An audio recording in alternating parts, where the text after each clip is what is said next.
Македонија каска зад светот во поглед на дигитализацијата.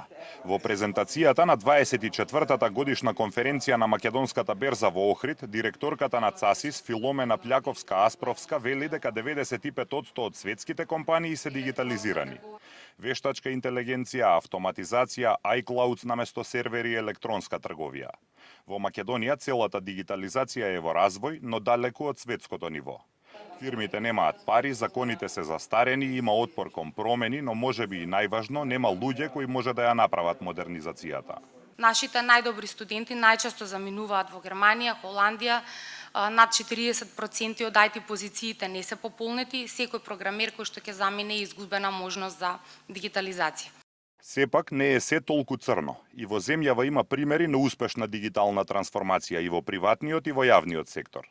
Постојат виртуелни платежни картички, трговијата се развива, апликации за плаќање, а државата нуди над 200 услуги за кои не мора да се оди на шалтер, туку може да се извадат дигитално, од имотен лист до извод од матична книга на родени. Сепак тоа не е доволно. Треба да се почне со мали чекори и да се инвестира во луѓе. Дигиталните услуги мора да бидат разбирливи и лесни за користење. Со оглед на тоа што се очекува дека за 5 години за 70% од работните места ќе се бара дигитална писменост, мора да се инвестира во тоа. Дигиталната писменост не е луксус, туку е основна потреба. Како што нели во 20-тиот век имаше кампањи за описменување, така во 21-виот век сега треба да има описменување, дигитално описменување. Значи почнувајќи од основно образование и продолжувајќи со lifelong learning.